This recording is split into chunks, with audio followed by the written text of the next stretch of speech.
اعوذ باللہ من الشیطان الرجیم بسم اللہ الرحمن الرحیم.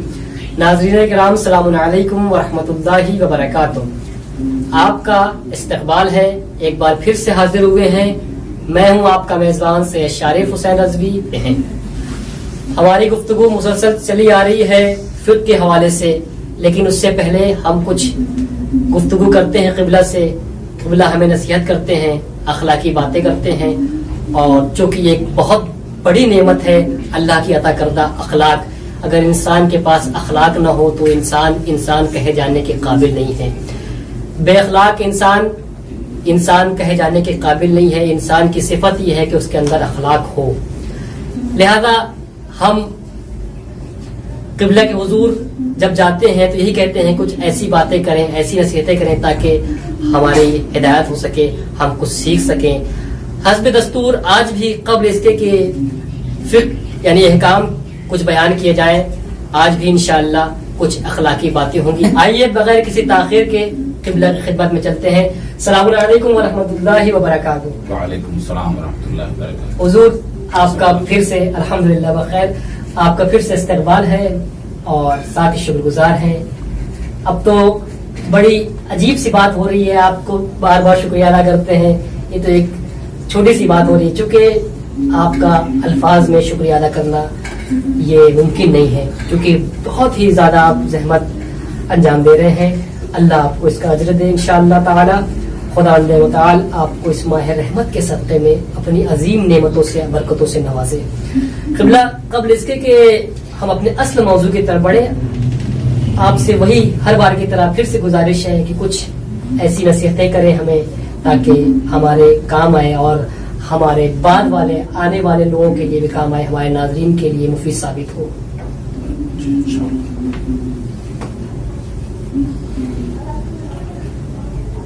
اعوذ باللہ من الشیطان الرجیم. بسم اللہ الرحمن الرحیم. نستعين وهو خير ناصر ومعين، وصلى الله على محمد وآله الطاهرين، واللعن الدائم على أعدائهم وغاصب حقوقهم وظالميهم أجمعين. أما بعد، فقد قال الحكيم بسم الله الرحمن الرحيم. واتقوا الله ويعلمكم الله والله بكل شيء عليم. وقال امیر المؤمنین علیہ الصلاۃ والسلام. میں نے یہ مناسب سمجھا ناظرین کرام السلام علیکم کہ میں خود اپنے آپ کے لیے کچھ توشہ سفر فراہم کروں اور آپ کے واسطے بھی کچھ مولا کائنات مولا الموحدین امیر المؤمنین کی حکمت آمیز نصیحتوں کو پیش کروں تاکہ خود میری بھی اصلاح ہو اور آپ کے بھی کام آئے. ورنہ اخلاق ذرا سا انسان اگر ایک لمحے کے لیے توجہ نہ ہو انسان کو اپنے اخلاق کی طرف، تو وہ اللہ اور رسول کے مقابلے بھی کھڑا ہو سکتا ہے. اور ذہن سے اگر ہماری توجہ ہو کہ جو ہم یہ کرتے ہیں، جو ہمارا دل چاہتا ہے، جو ہمارا قرار ہے، ہمارا مزاج ہو، نماز بھی پڑھتا ہوں تو اپنے مزاج کے مطابق، اعمال انجام دیتا ہوں تو اپنے مزاج کے مطابق. تو میں نے کہا سب سے پہلے میں اپنے آپ کو کہہ رہا ہوں کہ میں اپنے مزاج کے مطابق کوئی کام انجام دوں تو مجھے فوراً اس بات کا خطرہ محسوس ہونا چاہیے کہ کہیں ایسا تو نہیں ہے کہ اس میں میرا نفس شامل ہو اور میں اپنے نفس کی خاطر یہ کام کر رہا ہوں. اس میں کہیں ایسا تو نہیں ہے کہ اللہ کی مرضی شامل حال نہ ہو، اللہ کے رسول کی مرضی شامل حال نہ ہو. خالی ہمارے یہاں یہ رائج ہے، ہمارے یہاں یہ بات ہوتی ہے، آئے مولانا صاحب ایسا ہی چلتا آ رہا ہے، اور مولانا صاحب کہیں کہ ہمارے یہاں تو ایسا ہوتا آ رہا ہے. یہ جب اپنی رسم و رواج کے چکر میں پڑ جائیں گے تو اللہ کا حکم تو کنارے رہ جائے گا، ہماری خواہشات اور جذبات سامنے آ جائیں گے. خواہشات اور جذبات کے ساتھ اگر عبادت بھی انجام دی جائے تو وہ خواہشات اور جذبات کی عبادت تو ہو سکتی ہے، اللہ اور اس کے رسول کی عبادت اور اطاعت نہیں ہو سکتی۔ لہذا اس بات کا ہمیں بہت ہی دھیان رہنا چاہیے، اور مولا کائنات نے فرمایا جو میں نے وعدہ لیا تھا کہ اعلموا علما یقیناً، کریں یقین سے ہی بات تم لوگ جان لو کہ ان اللہ لم یجعل للعبد اکثر مما سمی لہ فی الذکر الحکیم، جو قرآن کریم میں اس بندے کے لیے آ چکا ہے جو اللہ نے اس کی سال بھر کی قسمت لکھ دی ہے، اس کے علاوہ کچھ اور نہیں ہونے والا ہے۔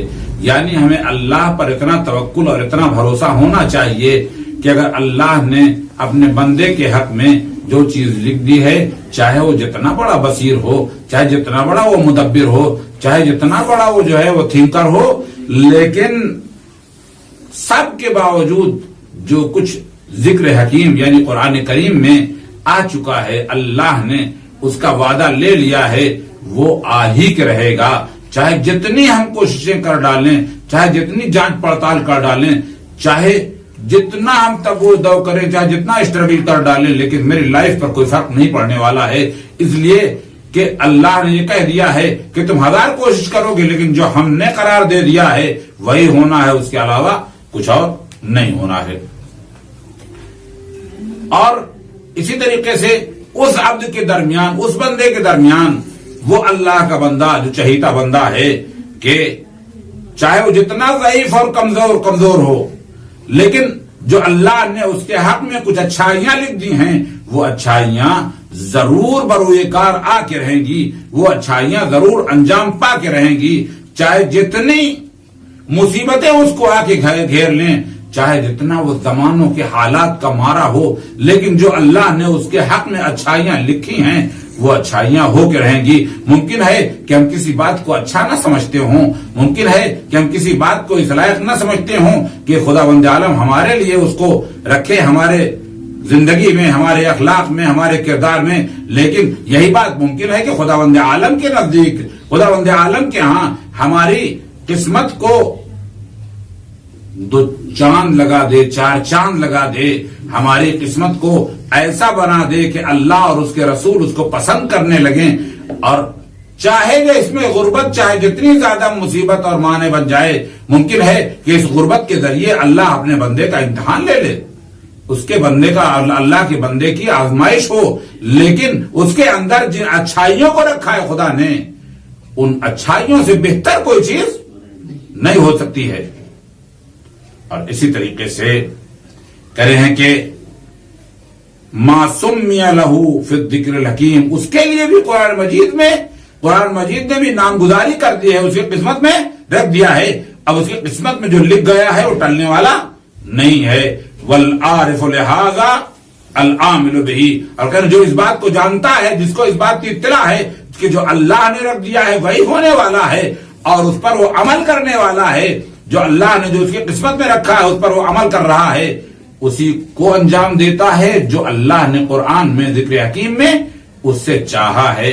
تو یہ سمجھ لیجئے کہ بعض اوقات یہ کہا جاتا ہے کہ مولانا بہت سخت ہے، بڑا مشکل کام ہے۔ نہیں میرے برادر، میرے عزیز، یہ کام سخت نہیں ہو سکتا، اس لیے کہ اللہ یہ کہتا ہے کہ لا یکلف اللہ نفسا الا وسعها، جب تک کہ اس انسان میں یہ قدرت نہ پائی جائے، اس کے اندر یہ پوٹینشیل نہ پایا جائے کہ وہ اس کام کو انجام دے سکے، تب تک کہ اللہ کوئی بھی ذمہ داری ہماری گردن پہ نہیں ڈالتا ہے۔ لہذا یہ نہیں کہنا چاہیے کہ مولانا یہ کام نہیں ہو سکتا، یہ کام ہو سکتا ہے، اس لیے کہ ہو سکتا کہ ذمہ دار ہم نہیں ہیں، اور ہم خالی کر سکنے کے ذمہ دار ہیں کہ جو ہم سے جو خدا نے چاہا ہے ہم اس کو انجام دیں۔ ہم بندے ہیں، بندے محض ہیں، ہم کو اپنی اوپینین دینے کا حق نہیں ہے۔ ہاں قرآن و حکمت سے، احادیث نبوی سے ہم کو فائدہ اٹھا لینا ہے، حدیث نبی اکرم کی حدیث سے ہم جو فائدہ اور بینیفٹ اٹھا سکتے ہیں وہ اٹھا لیں، لیکن ہمیں وہی کام کرنا ہے جو احادیث نبوی ہم سے چاہ رہی ہے، ہم کو وہی کام کرنا ہے جو خداوند عالم کا منشا اور اس کا ارادہ ہے، اس کے خلاف ہم کچھ نہیں کر سکتے۔ ہاں یعنی اپنی اوپینین دینے کا ہم کو حق نہیں ہے۔ یہ اور بات ہے کہ خداوند عالم بھی ہم کو مصیبتوں میں نہیں ڈالنا چاہتا ہے. خداوند عالم ہم سے ایسے ہی کام انجام دلواتا ہے جو ہم انجام دے سکیں. اور اسی طریقے سے کہنے وراحتن فی منفعتہ، جبکہ وہ انسان چونکہ جانتا نہیں ہے کہ بہترین راحت جو ہے اسی غریب کے لیے اللہ نے قرار دیا ہے، اس کی منفعت بینیفٹ جو ہے بہت زیادہ ہے. یہ اور بات ہے کہ وہ نہیں جانتا کہ ہمارے لیے کیا بینیفٹ اس میں ہے.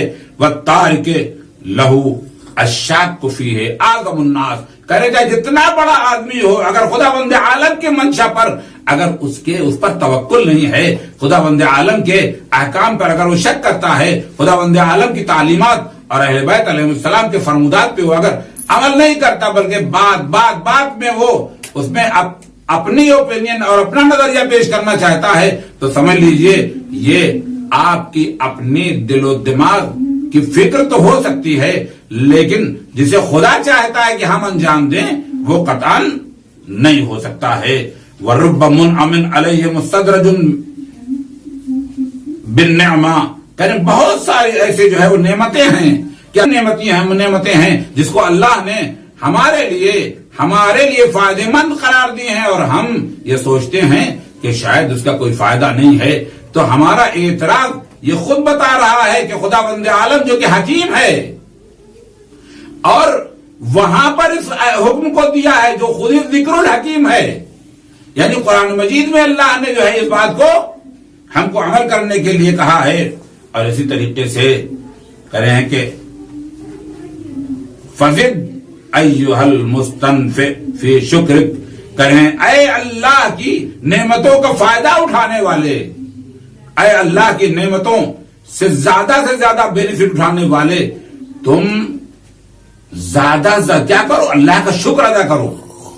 اس لیے کہ جب زیادہ اللہ کا شکریہ ادا کرو گے تو بینیفٹس تمہاری طرف جو ہیں وہ آنا شروع ہو جائیں گے، اور بالکل ایسے ہی بینیفٹ ہونا شروع ہو جائے گا تمہارا جیسے آسمان سے بارش برستی ہے تو وہ اپنے ساتھ طرح طرح کی نعمتوں کو لے کے آتی ہے، وہ اپنے ساتھ اللہ کی رحمت کو لے کے آتی ہے، اور وہ اپنے ساتھ برکتوں کو لے کے آتی ہے، اور اس انسان پر ایک عام ہو جاتا ہے، نعمتوں کی بارشوں کا ایک انبار ہو جاتا ہے، اور ساتھ ساتھ اللہ اپنی رحمتوں کو بھی دینے لگتا ہے. لیکن اگر ہم یہ چاہ لیں کہ ہم اس کی مخالفت کرنے لگیں، ہم اس کی باتوں کو نہ مانیں، تو پھر اللہ نے تو اسی آیت میں جو اس سے پہلے ہی میں نے تذکرہ کیا تھا کہ لَإِن شَكَرْتُمْ لَأَزِيدَنَّكُمْ وَلَإِن كَفَرْتُمْ إِنَّ عَذَابِي لَشَدِيدٌ، کہنے کہ اگر تم نے اللہ کا شکریہ ادا کیا اس کی نعمتوں پر تو سمجھ لو کہ اللہ یہ کہہ رہا ہے کہ ہم ضرور بھی ضرور یقیناً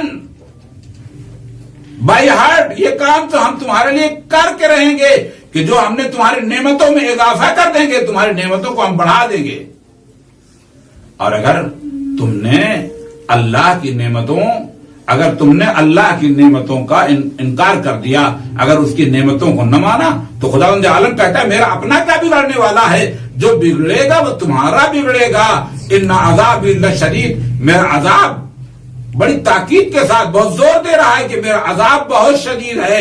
لہذا کل میں نے ایک بات کہی تھی کہ دنیا میں بھی ایسی مثالیں پائی جاتی ہیں کہ جب شکریہ ادا کر لو تو انسان وہ انسان خود دوسرے انسان کے لیے نعمتیں دینا شروع کر دیتا ہے، اور جب اس کو ناراض کر دو تو بہت سارے بینیفٹس کٹ جاتے ہیں، سالانہ بونس کٹ جاتا ہے، اور سالانہ انعامات کٹ جاتے ہیں، اور جب راضی کر دو تو پھر وہی باس جو ہے وہ طرح طرح کے انعامات سے نوازنا شروع کر دیتا ہے، کسی نہ کسی بہانے سے دینا شروع کر دیتا ہے. اور یہ کوئی بری بات ہی میں نے نہیں کہی تھی، اس لیے کہ اللہ نے اپنی ہی اس عادت کو، اپنی ہی اس فطرت کو اپنے بندوں کے درمیان رکھ دیا ہے. تو اگر وہ اس طرح کرتے ہیں تو اس کا مطلب یہ نہیں کہ ہم کوئی غلط کوئی کام کر رہے ہیں، بلکہ انہوں نے اپنے اللہ سے جو ان کی سرشت میں، جو ان کی قدرت میں اللہ نے رکھ دیا ہے، جو ان کی تکوین میں رکھ دیا ہے، جو ان کی پیدائش میں یہ بات موجود ہے پہلے سے، اسی اللہ کی عطا کردہ وہ نعمت ہے کہ اگر تم شکریہ ادا کرو گے تو بڑھا دیں گے، اضافہ کر دیں گے. اگر تم شکریہ نہیں بلکہ اللہ کی نعمتوں کا انکار کر دو گے، کفران کر دو گے، تو